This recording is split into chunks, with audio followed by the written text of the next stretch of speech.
Днес ще разпакуваме, може би, най-скъпата филтрираща самопочистваща бутилка на Lark. Доста дълго време я очаквах и най-накрая дойде. Нека да започваме.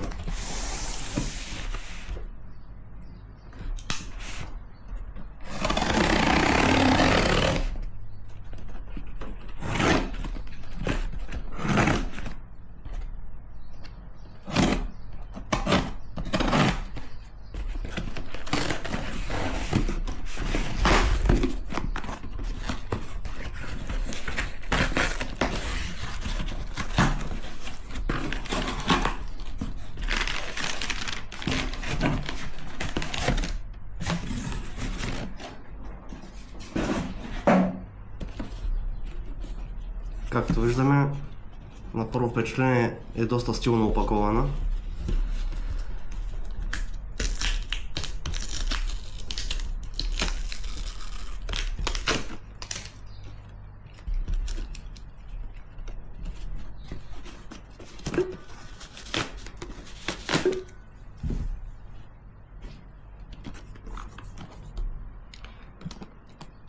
Това е самата бутилка.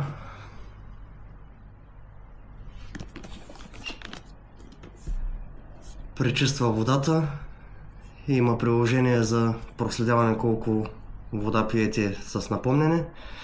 Самопочистваща технология на всеки 2 часа. Също така може да се нагласи и наръчен режим на всеки 30 минути или на всеки 3 минути. И също така филтрира водата. Поръчал съм си зелената бутилка, 680 мл, като има вариант и в 1 литър. Но в 1 литър мисля, че е доста голяма.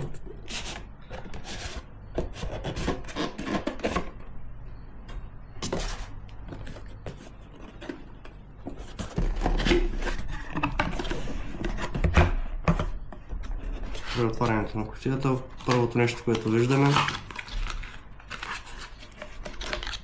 кабел за зареждане и опътване.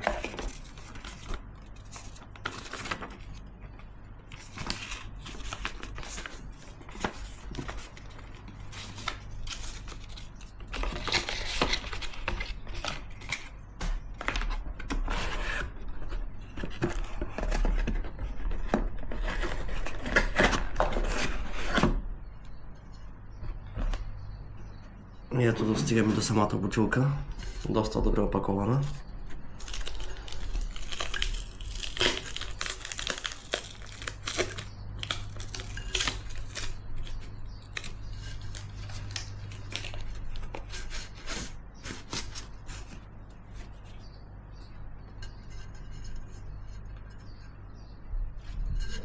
Първото впечатление, което прави, доста приятна на докосване. Висококачествена изработка. Дръжката може да се маха.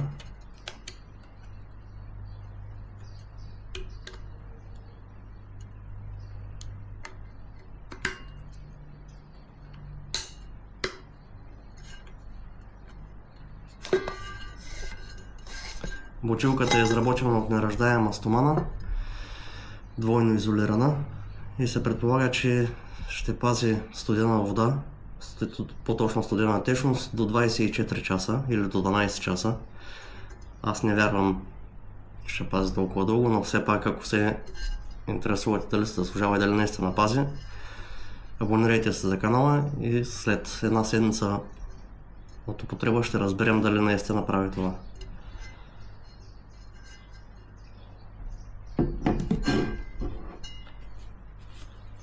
Тук намираме самия филтър.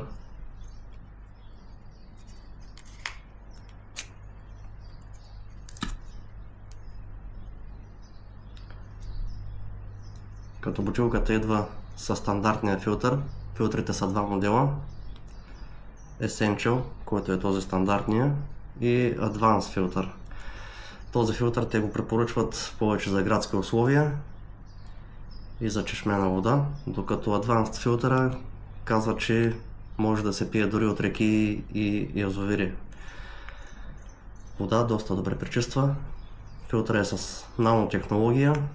Изчетох доста коментари относно бутилката преди да я закупя. Всеки е много доволен, също така има и доста негативни, но негативните коментари са от страна на техния сапорт и поддръжката за филтрите при купуване. Но това ще разберем в бъдеще, като дойде време да го сменям. Филтъра се сменя на 35 галона изпита вода или на 2 месеца. Докато ако е Advanced филтър, се сменя на 3 месеца и до 150 галона вода дава да се пие с него.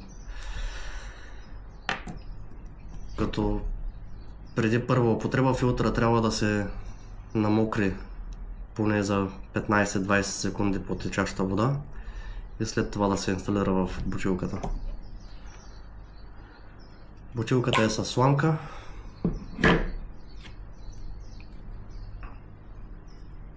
Която се маха, и ако махнете сламката, става обикновена бутилка за пиене на вода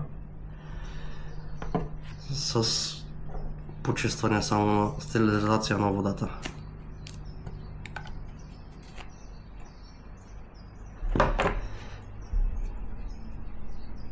Първо впечатление на капачката. Да кажем, първо тук се крие цялата магия. UVC технология, която разпръсква ултравиолетова светлина и убива 99,99999% от бактериите и прави водата и чиста.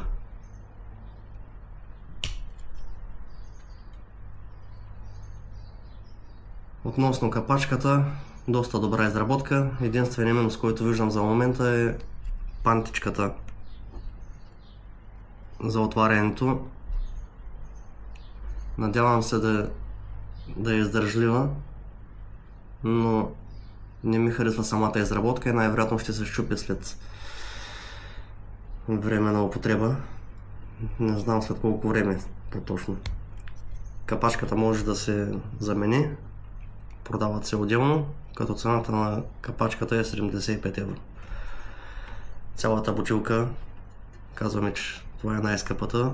Цената е от 109 до 125 евро. За 1 литър цената е 135 евро. Но 1 литър мисля, че е доста голяма. 680 мл мисля, че е перфектна за градски условия и за пренасене в раница и пътувания.